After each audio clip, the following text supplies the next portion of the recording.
యేసుక్రీస్తు నామములో మీ అందరికీ శుభములు తెలియజేస్తూ ఉన్నాను. ఈరోజు మనం ధ్యానించుకోబోయేటువంటి అంశం ఫిలిప్పీయులకు రాసినటువంటి పత్రిక అపోస్తలుడైన పౌలు గారు 4వ అధ్యాయం 13వ వచనంలో ఒక చక్కని మాట అంటాడు. ఆయన నన్ను బలపరచు అని అందే నేను సమస్తము కూడా చేయగలను. మానవ ప్రయత్నాలతో చేసి విఫలమైపోయినటువంటి వారు దేవుడి సహాయంతో చేసినటువంటి గొప్ప కార్యాల గురించి ఈరోజు మనం ధ్యానం చేసుకొని పోతున్నాం. ఆ వాక్యాన్ని చదువుకుని మనం ముందుకెళ్దాం. ఫిలిప్పీయులకు రాసిన పత్రిక 4వ అధ్యాయం 13వ వచనం, నన్ను బలపరచు అని అందే నేను సమస్తమును చేయగలను. ఇదే మాట ఇంగ్లీష్లో ఇంకా బాగుంటుంది, చూద్దాం. I can do all things through Christ which strengtheneth me. స్తోత్రం దేవా సర్వోన్నతుడా, ఈరోజు ఈ యొక్క వాక్యాన్ని ధ్యానిస్తూ ఉండగా మాకు బలమనిచ్చి ప్రతి వారికి వినిచుండగా శక్తినిచ్చి అందులో సత్యాన్ని గ్రహించి స్వతంత్రులుగా జీవించడానికి నీవే మమ్మల్ని బలపరచేవాడు అని నీ ద్వారా మేము చేయట కృప చూపించమని యేసు నామములో ప్రార్థించి నమ్మి పొందుకునేనాం తండ్రి, ఆమేన్. మనం చేసే ప్రతి పనిలో కూడా పరిశుద్ధాత్మ దేవుడు మనకు సహాయకుడిగా ఉంటాడు. చాలా చిన్న వర్తమానం చాలా జాగ్రత్తగా వినాలని ప్రభు పేరట మనం చేస్తున్నాను. దేవునికి స్తోత్రం కలుగును గాక. ఇక్కడ అపోస్తలుడైన పౌలు గారు ఏమంటున్నారంటే నన్ను బలపరచు అని యందు అంటే ఏంటంటే all things are possible with God. అంటే దేవునితో సమస్తము సాధ్యమే, దేవునికి సమస్తము సాధ్యమే, దేవుని ద్వారా సమస్తము సాధ్యమే అని చెప్పి ఇక్కడ దేవుని వాక్యం మనకు సెలవిస్తూ ఉంది. ఈరోజు ఈ మాటలు నా ప్రియమైనటువంటి సహోదరి స్నేహితులారా, ఇది చాలా ప్రాముఖ్యమైనటువంటి అంశం. ఎందుకంటే మనిషి ఎన్నో ప్రయత్నాలు చేస్తాడు వితౌట్ గాడ్, అంటే దేవుడు లేకుండా. ఫర్ ఎగ్జాంపుల్ ఒక పోలీసు పనిచేస్తున్నాడు అనుకోండి, జాబు, అతను డ్రెస్ లేకుండా వెళ్తే అతని మాటకు అంత విలువ ఉండదు. అదే డ్రెస్ కోడ్ ఉన్నదనుకోండి, అతను చేసేటువంటి జాబ్కి చాలా విలువ వస్తుంది. హాస్పిటల్లో చూడండి, మనం అందరం చూస్తాం, కానీ నర్సు డ్రెస్ వేసుకున్నప్పుడు వాళ్ళకి ఇచ్చే రెస్పెక్ట్, డాక్టర్ డ్రెస్ వేసుకున్నప్పుడు వాళ్ళకి ఇచ్చే రెస్పెక్ట్ వేరే ఉంటుంది. అంటే ఒక డ్రెస్ అంటే వాళ్ళకి అధికారం అనేటువంటిది వచ్చినప్పుడు వేరే ఉంటుంది అనమాట. ఈవెన్ పొలిటికల్ వాళ్ళు కూడా చూసినట్టయితే. సరే, ఈరోజు బైబిల్లో ఉన్నటువంటి ఒక 2-3 వ్యక్తులు మీకు చూపిస్తాను నేను. వాళ్ళ అధికారం ఉన్నప్పుడు అంటే దేవుని ద్వారా వెళ్ళినప్పుడు చేయగలిగింది, దేవుడు లేకుండా చేసినప్పటికీ తేడా మనం చూద్దాం. మనకందరికీ తెలిసినటువంటి విషయం, ముందుగా మరి అపోస్తలుల కార్యములో ఉన్నటువంటి ఒక విషయాన్ని మీతో పంచుకోవాలని చెప్పి ఆశపడుతున్నాను. అపోస్తలుల కార్యములు 7వ అధ్యాయం 23వ వచనం మనం చదివినట్లయితే అక్కడ మోసే పుట్టినటువంటి సందర్భం మనకు ఉన్నది. మోసే పుడతాడు, తర్వాత మరి భయంకరమైన పరిస్థితులు వచ్చినప్పుడు చంపేస్తుంటే మగవాళ్ళని జమ్మ పెట్టిలో పెట్టి వాళ్ళ తల్లిగారు వదిలేస్తే రాజుగారి ఇంట్లో పెరుగుతాడు, రాకుమార్తె పెంచుకుంటాడు. ఆ తర్వాత ఏమవుతుందంటే అతనికి 40 ఏండ్లు నిండా వచ్చినప్పుడు అలా పెరుగుతూ పెద్దవాడైపోయాడు. రాజు కుటుంబంలో పెరుగుతున్నాడు. పెద్దవాడైపోయినప్పుడు ఏమైందంటే అతనికి 40 ఏండ్లు నిండా వచ్చినప్పుడు ఇజ్రాయేలీలైనటువంటి తన సహోదరులను చూడవలనన్న బుద్ధి పుట్టెను. అప్పుడు వారిలో ఒకడు అన్యాయం అనుభవించుట అతడు చూసి వానికి రక్షించి బాధపడిన వాని పక్షమున ఐగుప్తిని చంపి ప్రతీకారం చేసెను. తన ద్వారా తన సహోదరులకు దేవుడు రక్షణ దయచేయుచున్న సంగతి వారు గ్రహింతురని అతడు తలంచెను, గాని వారు గ్రహింపరైరి. మరునాడు 2 పోట్లాడుచుండగా అతడు వారిని చూసి, అయ్యలారా, మీరు సహోదరులు, మీరెందుకు ఒకరినొకడు అన్యాయం చేసుకొనుచున్నారని చెప్పి వారిని సమాధానపరచ చూశాను. అయినను తమ పొరుగువానికి అన్యాయమే చేసినవాడు మా మీద అధికారినిగాను తీర్పరిగాను నేను నియమించిన వాడెవడు? నీవు నిన్న ఐగుప్తిని చంపినట్లు నన్నును చంపదలిచి ఉన్నావా అని అతనిని త్రోసివేశాను. మోసే ఆ మాట విని పారిపోయి మిద్యాను దేశంలో పరదేశి అయ్యుండి అక్కడ 2 కుమారులను కనెను. ఈ సిచ్యువేషన్ మనం చాలాసార్లు చదువుకున్నాం, గమనించాలి. ఇక్కడ అపోస్తలు కార్యంలోనే ఎందుకు ఉన్నదంటే ఇదంతా కూడా మళ్ళీ పరిశుద్ధాత్మ దేవుడు గుర్తు చేస్తున్నాడు. ఒక అధ్యాయంలోనే మొత్తం అసలు ఇశ్రాయేలు ప్రజలు ఐగుప్తు ఎలాగెళ్ళారు, ఎన్ని సంవత్సరాలు బానిసత్వంలో ఉన్నారు, ఎలా విడుదల పొందారు అంతా కూడా చాలా సింపుల్గా చెప్పుకొస్తున్నాడు లూకా గారు పరిశుద్ధాత్మ ప్రేరేపణ చేత. సరే, ఇక్కడ గమనించాలి, ఇజ్రాయేల్ ప్రజలంతా కూడా బానిసత్వంలో ఉన్నారు. ఎక్కడ? ఐగుప్తులో. వాళ్ళు దేవునికి మొరపెట్టారు, కొన్ని 100 సంవత్సరాలు అయిపోయింది. వాళ్ళ బానిసత్వం నుంచి విడుదల పొందుకోవాలనుకున్నటువంటి సందర్భం అన్నమాట. అటువంటి సందర్భంలో అక్కడ మోసే పుట్టాడు, 40 సంవత్సరాలు పెరిగాడు, రాజవిద్యలు వచ్చు, జ్ఞానము, మాటలు అన్నీ గొప్ప సామర్థ్యం కలిగినటువంటి వాడుగా ఉన్నాడు. ఉండి ఆయనకు బుద్ధి పుట్టిందంటే ఎలాగా, నా సహోదరులు, నా జాతి వాళ్ళు, నా వాళ్ళు ఈ ఇబ్బందుల్లో ఉన్నారే, ఈ సమస్యల్లో ఉన్నారే, ఇటువంటి బంధకాల్లో ఉన్నారే, బానిసత్వంలో ఉన్న వీళ్ళని ఎలాగైనా విడిపించాలనేటువంటి ఒక బుద్ధి పుట్టి ఏం చేశాడంట, దానికి ప్రూఫ్గా నిదర్శనంగా ఏం చేశాడంట, ఒక ఐగుప్తీయుడు ఒక ఇజ్రాయేలీలు కొట్టుకుంటుంటే ఐగుప్తీయుడు ఎవరైతే ఇజ్రాయేలీయుడితో కోట్లాడుతున్నాడో ఈ ఇజ్రాయేలీయుడికి అన్యాయం జరుగుతుంది కాబట్టి మోసే గారు ఏం చేశాడంటే ఇజ్రాయేలీయుడు పక్షంగా వెళ్ళి ఈ ఐగుప్తుని పట్టుకుని కొట్టి చంపి అక్కడ ఇసుకలో పూర్తి చేశాడు. దీన్ని బట్టి ఏమనుకుంటాడో ఇజ్రాయేలీయుడు, అమ్మయ్య నాకు ఇతను సహాయం చేశాడు అని చెప్పి 10 మందికి చెప్తాడు. ఓకే, మోసే మన పక్షాన ఉన్నాడు, మనకు సహాయం చేస్తాడు అనుకుంటారు అనుకుని మోసే అలా చేశాడు. నెక్స్ట్ డే ఏమైందంటే ఈసారి ఇజ్రాయేలీలు ఇద్దరు కొట్టుకోవడం అనేది తగు వచ్చింది. వెళ్ళాడు మోసే, మళ్ళీ అక్కడ కూడా వెళ్ళి ఏం చేశారంటే, ఎందుకయ్యా మీరు సహోదరులు, మీరు ఇజ్రాయేలీలు కదా, ఒకే జాతికి చెందినటువంటి వారు, మీరు ఇలా తగులాడుకోకూడదు, కలిసి ఉండాలి, హెల్ప్ఫుల్గా ఉండాలి, ఒకరికొకరు ప్రేమ కలిగి ఉండాలంటే వెంటనే అందులో ఒక ఇజ్రాయేలీయుడు ఏమన్నాడంటే, అసలు నిన్ను నాయకుడిగా ఎవరు నియమించాడు మా మీద? నేను ఐగుప్తిని చంపడం చూడలేదనుకుంటున్నావా?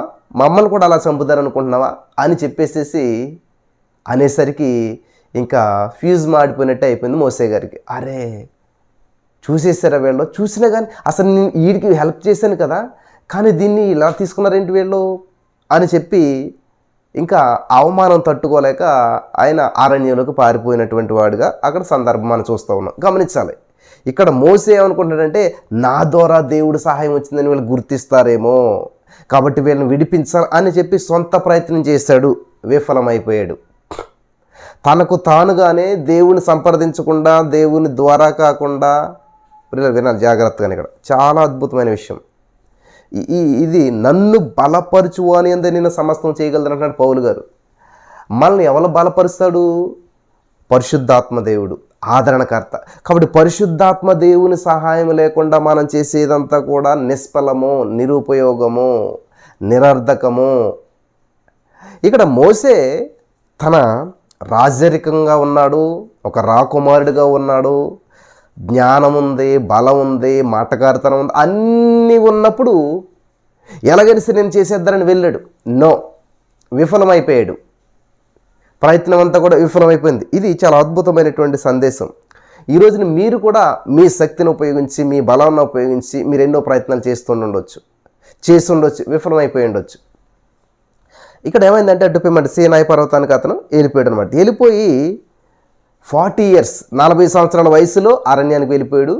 40 సంవత్సరాలు అరణ్యంలో ఆ యొక్క గొర్రెలను కాపలా కాసుకుంటూ, గొర్రెల మధ్య జీవితాన్ని గడుపుతూ, దేవుణ్ణి ధ్యానిస్తూ, దేవుణ్ణి వెంబడిస్తూ ఉన్నాడు. ఇది చాలా అద్భుతమైనటువంటి సందర్భం, చాలా జాగ్రత్తగా గుర్తుపెట్టుకోవాలి. ఇటువంటి సందర్భంలో అక్కడ ఏం జరుగుతూ ఉంది అని మనం ఆలోచన చేసినట్లయితే అప్పుడు దేవుడు మాట్లాడుతున్నాడు. ఇదే మనం గమనించదగ్గ విషయం. తగిన సమయం మిమ్మల్ని హెచ్చించి రీతిగాని బలిష్టమని చేతుకుని దీన మనసులు 1 Peter 5:6 దేవుడు చాలా స్పష్టంగా సెలవిచ్చాడు. మనం అనుకున్నప్పుడు కాదు, కానీ దేవుడు అనుకున్నప్పుడు వాడుకుంటాడు మనల్ని. అప్పటి వరకు దీన మనసుకులై ఉండాలంట. కొన్ని విషయాల్లో మనం అడుగుతూ ఉంటుంటాం దేవుడు, దేవా ఇది చేయని చెప్పి ఆలస్యం చేస్తూ ఉంటాడు దేవుడు, కానీ అలక్ష్యం చేయడు. మోసే హృదయవాంఛ దేవుడికి తెలీదా? తెలుసు, కానీ అది సమయం కాదు. ఆ సమయంలో కాదు జరగవలసింది, ఇంకా 40 years ఉందన్నమాట. అప్పుడు మోసే వెళ్ళి అరణ్యంలో ఒంటరిగా గొర్రెలను కాపలా కాసుకుంటూ ఉన్నాడు, గొర్రెల మధ్య గడుపుతూ ఉన్నాడు, ఒంటరిగా గడుపుతూ ఉన్నాడు. రాజరికంలో, రాజు కుటుంబంలో మరి చక్కటి స్థితిలో ఉన్నప్పుడు దేవుడు వాడుకోవట్లేదు మోసేని. సకల జ్ఞానములు అభ్యసించి ఒక రాజుకి ఉన్నటువంటి అర్హతలన్నీ ఉన్నా కానీ అప్పుడు దేవుడు మోసేని వాడుకోవట్లేదు. అరణ్య అనుభవంలోకి వెళ్ళాక, అరణ్యంలో జీవించిన తర్వాత ఆ గొర్రెలను మరి కాపాడటం ఎలాగా, ఆ గొర్రెలకు వచ్చే శ్రమలు, గొర్రెల్ని ఇక్కడ చాలా పాఠాలు నేర్చుకున్నాడు మోసే గారు, అనుభవాలు నేర్చుకున్నాడు. ఈ సత్యాన్ని మీరు గ్రహించాలని చెప్పి ప్రభు పేరట నేను మనవి చేస్తూ ఉన్నాను. తర్వాత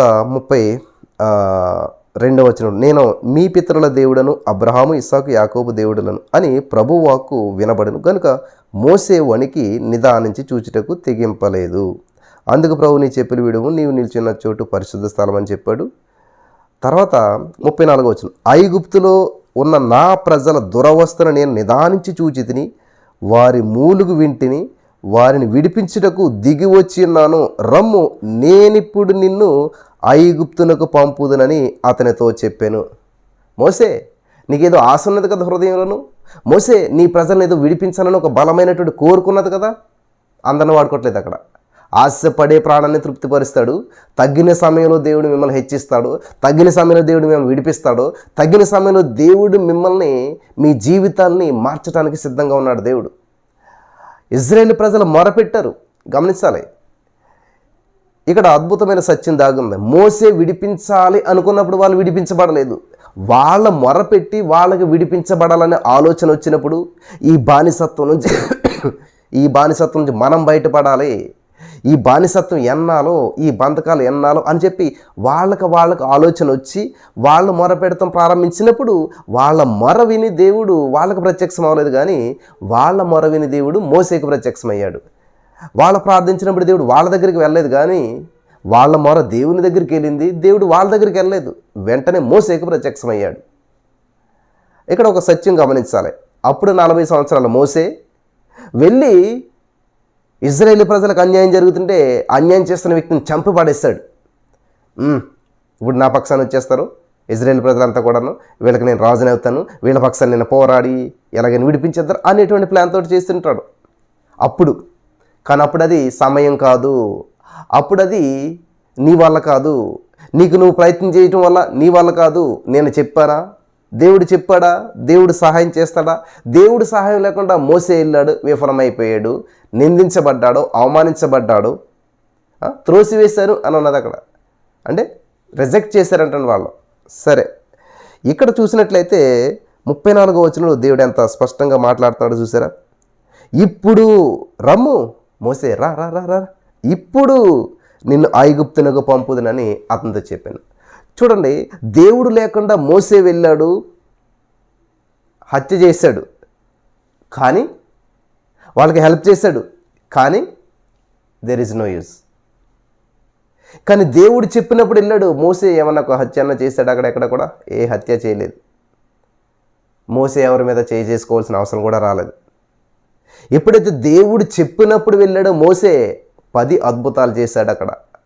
ఎప్పుడైతే దేవుడు చెప్పినప్పుడు, దేవుని ద్వారా దేవుని మాట చెప్పినా దేవుని చిత్తానుసారంగా వెళ్తూ ఉన్నాడో ఏమవుతుందంటండి, మైటీ మ్యారకల్స్. సముద్రం 2 పాయలు అవటం, అగ్నిస్తంభం మేఘస్తంభంగా దేవుడు రావటం, మాట్లాడటం, ఏది కావాలో అది చేస్తూ, ఆ గోషేనులోనేమో వెలుగుంటే ఐగుప్తు అంతా చీకటి, గోషేనులో క్షేమం ఉంటే ఐగుప్తులోనేమో మరి రోగాలు, సమస్యలు. ఐగుప్తు దేశంలో ఉన్న ప్రథమ కుమారుడు, జ్యేష్ఠ కుమారుడు చనిపోతే ఇజ్రాయేల్ ప్రజలకి ఏమి, ఇన్ని అద్భుతాలు చేసి 10 అద్భుతాలు చేసి అద్భుతమైనటువంటి కార్యాలు మోసే ద్వారా దేవుడు చేసి నీళ్లను రక్తంగా మార్చటం, ఇంకా చాలా మెరకల్స్ మనకు అందరూ తెలిసి. ఇప్పుడు నేను అది చెప్పాలనుకోవట్లేదు. అంటే ఇక్కడ మనం నేర్చుకోవాల్సింది ఏంటంటే, దేవుడు చెప్పినప్పుడు, దేవుని చిత్తానుసారంగా మోసే వెళ్ళినప్పుడు జరిగిన అద్భుతాలు చూసినట్లయితే, ఆశ్చర్యమైన కార్యాలు చూస్తే, ఒక్కను కూడా తన సొంత ప్రయత్నం ద్వారా రక్షించలేకపోయాడు, ఒక్కను కూడా ఇంప్రెస్ చేయలేకపోయాడు. అది దేవుని సేవ అవ్వచ్చు, ఉద్యోగం అవ్వచ్చు, వ్యాపారం అవ్వచ్చు, లేకపోతే మీ భర్త విషయంలో చేస్తున్న ప్రార్థన అవ్వచ్చు, మీకు మీరే ఎలాగైనా సరే నేను మార్చేయాలి నా భర్తను అని చెప్పి మీరు ప్రయత్నాలు చేసి విఫలం అయిపోవచ్చు. మోసే గారు కూడా అదే చేశాడు, విఫలం అయిపోయాడు. ఇది చాలా జాగ్రత్తగా వినాలి, వింటున్నారా?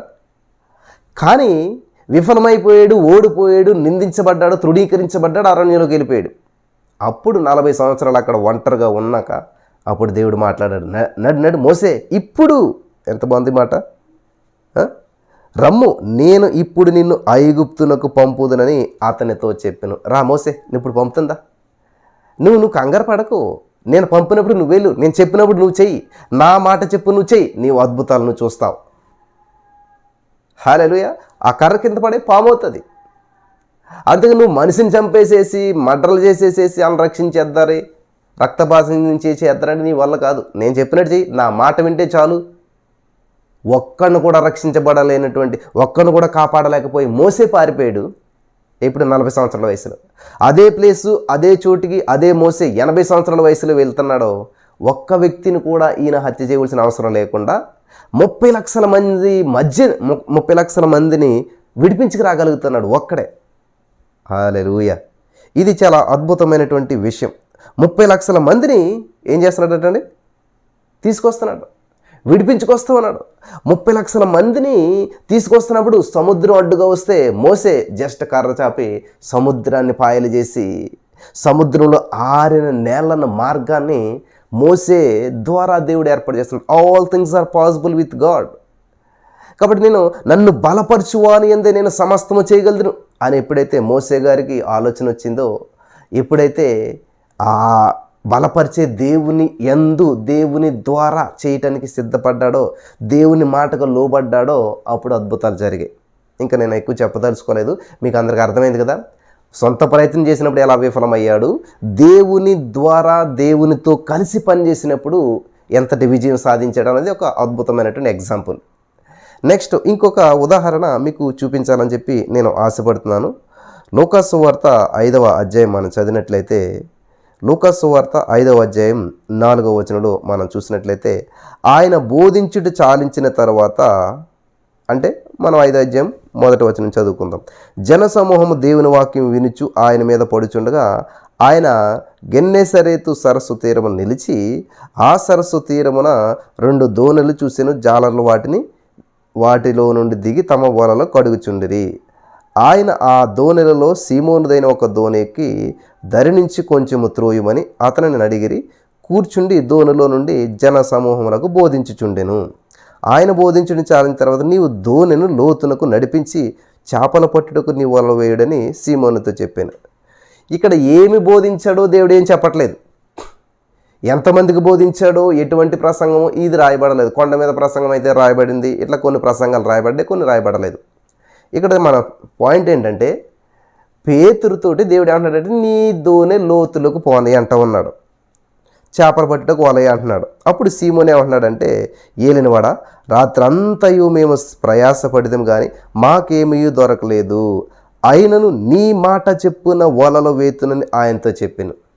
ఇక్కడ గమనించాలి, రాత్రంతా మేము శ్రమ పడ్డాము, రాత్రంతా మా ప్రయాసాన్ని మేము ఉపయోగించాము, రాత్రంతా మా జ్ఞానాన్ని ఉపయోగించాము, రాత్రంతా ఫిష్ పట్టడంలో ఉన్నటువంటి నైపుణ్యాన్ని అంతా ప్రదర్శించాము, రాత్రంతా నా చెమటోడ్చి పనిచేశాను, రాత్రంతా నా జ్ఞానాన్ని ఉపయోగించాను, కానీ ఫలితము శూన్యం. ఈ మాటలు చాలామందికి తాకుతూ ఉన్నాయని చెప్పి నేను నమ్ముతున్నాను. మీలో చాలామంది కూడా ఇంతవరకు ఎన్నో ప్రయత్నాలు చేశారు, ఇంతవరకు ఎంతో ప్రయాసపడ్డారు, కానీ ఫలితము శూన్యం. ఏ పని చేసినా విఫలమైపోయారు, ఎటువంటి పనులు చేసినా కూడా విఫలమైపోయారు. ఏది కూడా శూన్యమే, ఫలితము శూన్యమే, ఏది సక్సెస్ లేదు. ఎటువైపు వలేసినా కూడా ఒక్క చేప పడలేదు, సముద్రం అంతా తిరిగినా కూడా ఒక్క చేప పడలేదు. విసిగి వేసారిపోయినటువంటి జీవితాలు జీవిస్తున్నటువంటి పరిస్థితి మీలో ఉన్నదేమో పేతురులాగా. పేతురు విసిగిపోయాడు, వచ్చాడు, ఒక్క చేప పట్టలేదు, ఫ్రస్ట్రేషన్లో ఉన్నాడో, బాధలో ఉన్నాడో, ఎలాగ నా భార్యకి, ఎలాగ నా కుటుంబానికి ఏం చేయాలి, ఇంటికి ఎలాగ వెళ్ళాలి అనుకుంటున్నాడేమో.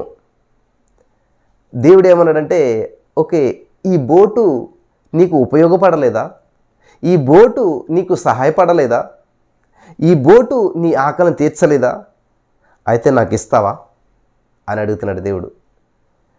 అంత ఫ్రస్ట్రేషన్లో ఉన్నటువంటి పేతురు ఏమీ మాట్లాడకుండా ఇచ్చాడు దేవుడికి బోటు. దేవుడు తీసుకుని బోటును బోధించడానికి ఉపయోగించుకుని థ్యాంక్ యూ చెప్పి విడిచిపెట్టేయట్లేదు. దేవుడికి నీ హృదయం అనే బోటు ఇచ్చినట్లయితే దేవుడు దాన్ని వాడుకొని విడిచిపెట్టే దేవుడు కాదు. దేవుని పేట వచ్చి వరకు ఒక గ్లాస్ మంచినీళ్ళు ఇచ్చినట్లయితే దాని ఉపకారం నువ్వు కోల్పోవు అని చెప్పి దేవుడు సెలవిస్తూ ఉన్నాడు. పేతురుకు దేవుడు చేసే కార్యం చాలా అద్భుతం. పేతురు, ఇదే బోటుని లోతునకు పోనిస్తావా అని అడుగుతున్నాడు. ప్రభువా, అసలు ఏం జరిగిందంటే, ప్రభువా, రాత్రంతా శ్రమ పడ్డాము, అది దేవుడికి తెలియదా? తెలుసు. కానీ తన నిస్సహాయ స్థితిని ఒప్పుకుంటున్నాడు నిజాయితీగా. పేతురు గారు, దేవా, ఇదిగో నా సాయశక్తులు రాత్రంతా కష్టపడ్డాను, శరీరం అంతా అలసిపోయింది, పులిసిపోయింది, ఓపిక లేనంతగా నేను కష్టపడ్డాను, రాత్రంతాను నేనేమీ సాధించలేకపోయాను, శూన్యమైపోయింది. ఇది చాలా అద్భుతమైనటువంటి వర్తమానం, చాలా జాగ్రత్తగా వినాలి. ఇంకా నాకు ఓపిక లేనంతగా నేను అలసిపోయాను, రాత్రంతా కష్టపడ్డాను, నిద్ర లేదు, వృధా ప్రయాస, వ్యర్థ ప్రయత్నాలు అయిపోయినాయి అంతా కూడా. నైపుణ్యం కలిగినటువంటి వాడిని ఆ విషయంలో చాలా చేపలు పడటంలో నేను చాలా దిట్ట, కానీ ఫలితం లేదు, నా ప్రయాస వృధా ప్రయాస అయిపోయింది అని చెప్పి దేవుడికి చెప్పి ఏం చేశాడంటే, ఉండవు చేపలు అక్కడ, ఇంకా వెళ్ళొద్దు అని అంటలేదు ఆయన. నీ మాట చెప్పిన. ఎందుకని మాట అంటున్నాడు? ఎందుకంటే దేవుడు వెంటనే బోటు పోనీ అంటే అది వేరు ఉండేది. దేవుడు ఏం చేశాడు? బోధించిన తర్వాత, దేవుని వాక్యాన్ని బోధించిన తర్వాత అప్పుడు చెప్తున్నాడు అనమాట. అందుకని ముందు వాక్యం వినాలి, తర్వాత పని చేయాలి. ఎప్పుడైతే దేవుని వాక్యాన్ని విన్నాడో, ఒప్పింప చేయబడ్డాడో పేతురు గారు, అప్పుడు ఏమన్నాడు? నీ మాట చెప్పున. ఎందుకంటే దేవుడి మాటలు విన్నాడు అప్పటి వరకు. ఆయన మాటలో శక్తి ఉన్నది, ఆయన మాటలో అద్భుతాలు ఉన్నాయి, ఆయన మాటలో మహోన్నత కార్యాలు జరుగుతూ ఉన్నాయి. ఇది గమనించదగ్గ విషయం. మళ్ళీ చెప్తాను చూడండి, లూకా 5:5 సీమోను ఏలినవాడు, రాత్రి అంతా మేము ప్రయాసపడతాం కానీ మాకేమీ దొరకలేదు, ఆయనను నీ మాట చెప్పున వలవేతును అని ఆయనతో చెప్పాను. వారు అలాగ చేసి విస్తారమైన చేపలు పట్టిరి. ఇక్కడ నాకు అద్భుతమైన సత్యం కనిపించింది. ఏమిటా సత్యం అని మనం గమనించినట్లయితే, అక్కడ పేతురు తనకున్న జ్ఞానంతో, బలముతో, తన వలతో, తన నెట్టతో, తన బోటుతో వెళ్ళాడు, రాత్రంతా శ్రమ పడ్డాడు, ఫలితం శూన్యం. ఇక్కడ మోసే చూసినట్లయితే తనకున్న జ్ఞానంతో, బలముతో ఎలాగైనా సరే ఐగుప్తిని విడిపించేసేసేయాలి అనే జ్ఞానంతో తనకు తానుగా వెళ్ళాడు, విఫలమయ్యాడు. పేతురు గారు కూడా తనకున్న జ్ఞానంతో తనకు తానుగా వెళ్ళాడు. దేవుడు లేడు ఆ బోట్లప్పుడు, దేవుడి సహాయం లేదు ఆ బోట్లప్పుడు. ఎవరి సహాయం? వేరే వాళ్ళ సహాయం తీసుకున్నాడు. ఇద్దరు కలిసి వచ్చేసరి విఫలమైపోయారు. కానీ ఇప్పుడు ఏం చేస్తున్నాడు? నీ మాట చెప్పిన.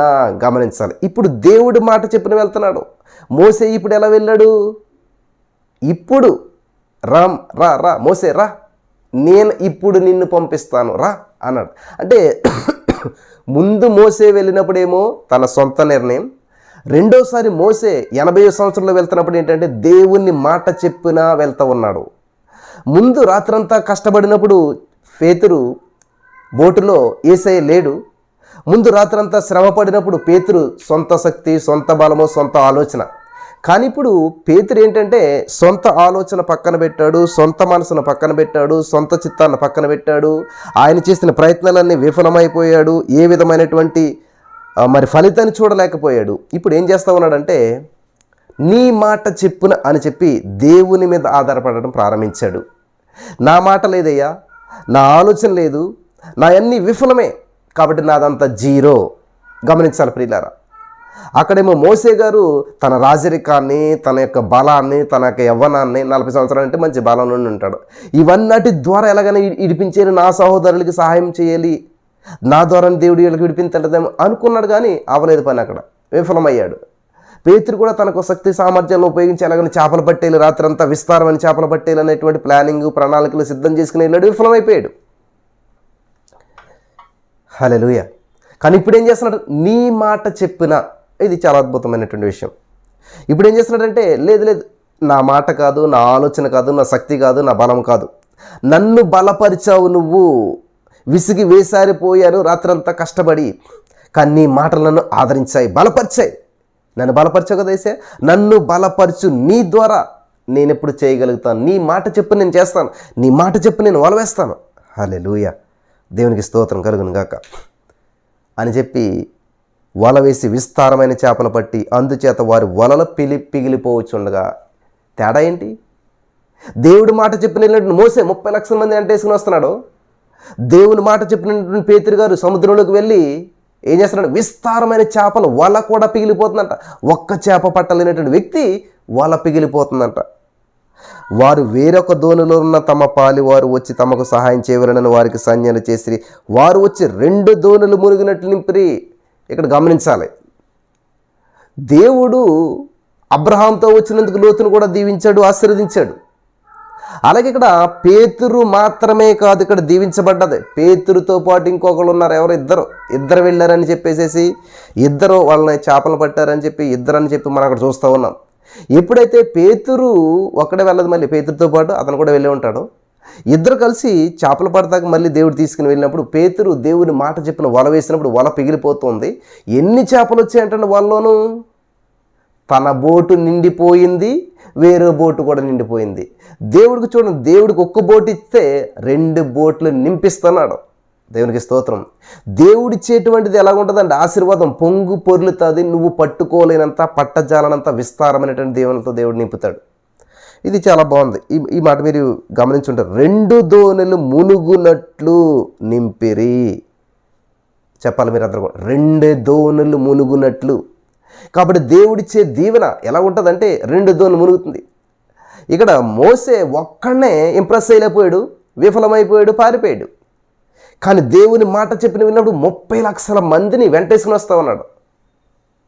అలాగే పేతురు తన సహచరుడితో కలిసి రాత్రంతా శ్రమ పడ్డాడు, ఒక్క చేప పట్టలేకపోయాడు. దేవుని మాట చెప్పిన వెళ్ళాడు, 2 దోణెలు నిండిపోయాయంట, మునిగిపోతున్నాయంట. ఏంటంటే 2 దోణులు మునుగునట్లుగా. దేవునికి స్తోత్రం కలుగును గాక. హల్లెలూయా. దేవుడు ముంచేది ఎలాగంటే దీవెనలతో ముంచెత్తుతాడు నిన్ను. ఈ లోకం నిన్ను సమస్యలతో ముంచెత్తుతున్నట్లయితే, ఈ లోకం నిన్ను సమస్యల్లో ముంచెత్తుతున్నట్లయితే దేవుడు నిన్ను దీవెనలతో ముంచెత్తాలని చూస్తున్నాడు. దేవుని ఉద్దేశం నువ్వు దీవించబడాలి, దీవెనలతో ముంచిపో, దీవెనలతో ముంచెత్తాలన్నదే దేవుని యొక్క ఉద్దేశం. హల్లెలూయా. దేవునికి స్తోత్రం కలుగును గాక. నేను ఇంకొక ఎగ్జాంపుల్ చెప్పి నేను ముగిస్తాను. అర్థమైపోయింది కదా పేతురు గారి గురించి.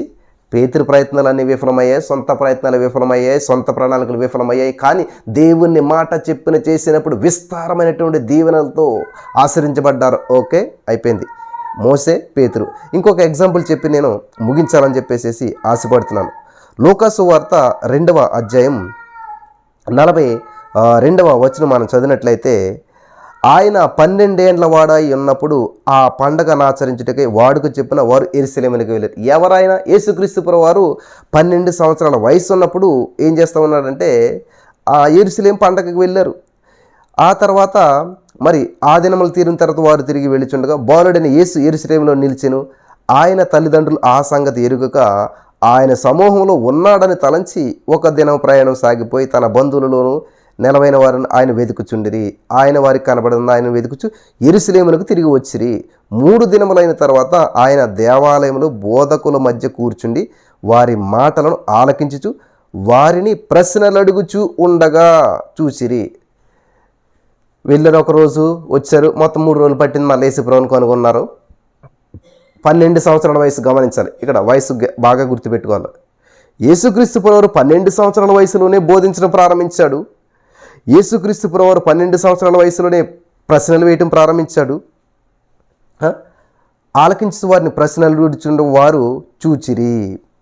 ఆయన మాటలు విని వారందరూ ఆయన ప్రజ్ఞకును ప్రత్యుత్తరములకును విస్మయమొందిరి.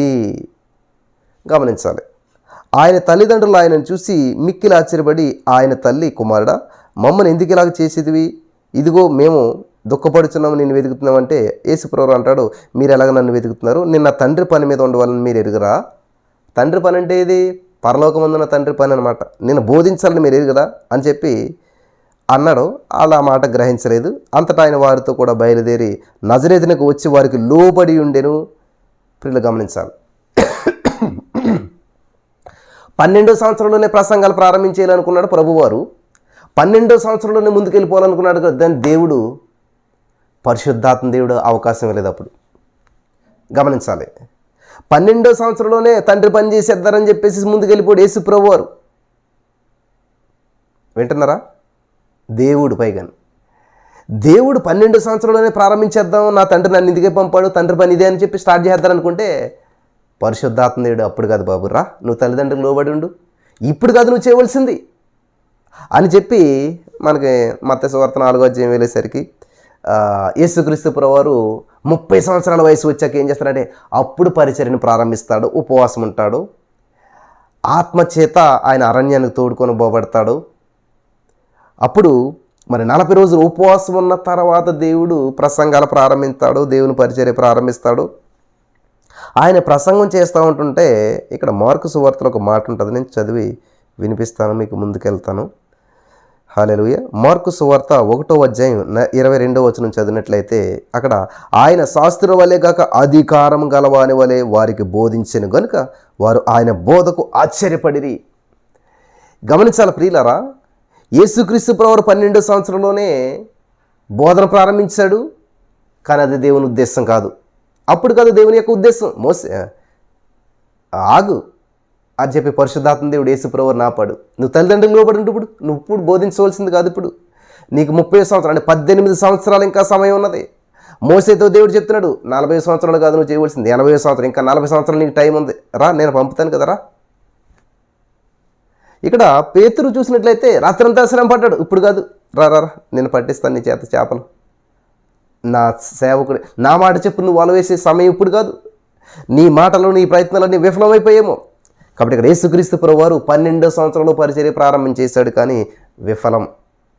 ఏ విధమైనటువంటి సక్సెస్ అక్కడ కనిపించట్లేదు. నేను ముగిస్తున్నాను ప్రియులారా. ఈ విషయాలు మీరు చాలాసార్లు వినే ఉండి ఉంటారు. ఇందులో గ్రహింపుని మీరు గ్రహించాలి. యేసు ప్రభువారు 12 సంవత్సరంలో ప్రసంగాలు ప్రారంభించాడు, కానీ సక్సెస్ లేదు. అక్కడితో ఆగిపోయింది పరిచర్య, ముందుకెళ్ళలేదు. 30 సంవత్సరంలో ప్రారంభించాడు, ముందుకెళ్ళాడు. ఊహించినటువంటి కార్యాలు 3.5 సంవత్సరంలోనే ప్రపంచ శాంతిని ఆయన మరి సాధ్యం చేయగలిగాడు. ప్రపంచానికి తన సువార్తను ప్రకటించగలిగాడు. హల్లెలూయా. ఇక్కడ 3 వ్యక్తులు మీకు చూపించాను నేను. నెంబర్ 1 యేసయ్య, నెంబర్ 2 మోసే, నెంబర్ 3 పేతురు. ఇంకా చాలామంది ఉంటారు కానీ సమయం లేదు కాబట్టి నేను చూపించట్లేదు. ఇలాగా ముందు వాళ్ళు చేయాలని చెప్పి ముందుకెళ్ళిపోయారు, కానీ విఫలమైపోయారు. సక్సెస్ లేదు ఎక్కడ కూడా. కానీ తర్వాత ఎప్పుడైతే పరిశుద్ధాత్మ దేవుని సహాయంతో, గమనించాలి, మోసేతో దేవుడు అన్నాడు రా ఇప్పుడు నిన్ను అన్నాడు దేవుడు. ఇప్పుడు అన్నప్పుడు అప్పుడు వెళ్ళాడు మోసే, సక్సెస్ సాధించాడు.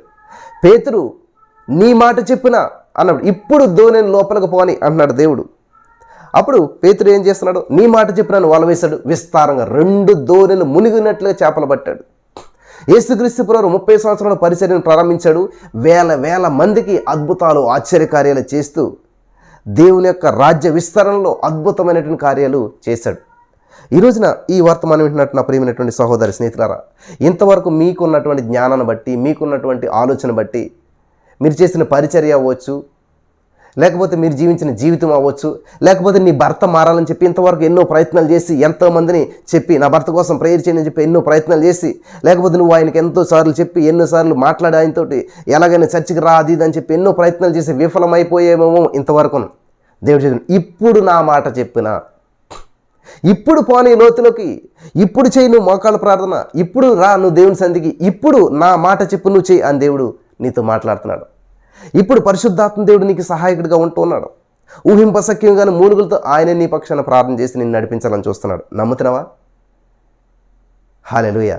అలా రెండోసారి మోసేకి దేవుడు విజయం ఇచ్చినట్లుగా, పేతురుకి మరి దేవుడు 2 దోణులు మునిగినట్లుగా, ఆశీర్వాదాల చేత ఆ యొక్క చేపల చేత నింపినట్లుగా, యేసుక్రీస్తు ప్రభువు 12 సంవత్సరంలో కాదు 30 సంవత్సరంలో పరిచర్య ప్రారంభించినప్పుడు మైటీ మిరకల్స్ అద్భుతాలు చేసినట్లుగా ఈ రోజున దేవుడు నీతో ఉండి, ఇప్పుడు దేవుడు మాట చెప్పు నువ్వు చేసినట్లయితే దేవుని చిత్తానికి నువ్వు లోబడుతూ దేవుని ఇష్టానుసారంగా దేవుడికి లోబడి దేవుడి మాట చెప్పు నువ్వు చేసినట్లయితే ఇప్పుడు నీ భర్తను మారటానికి దేవుడు సిద్ధంగా ఉన్నాడు.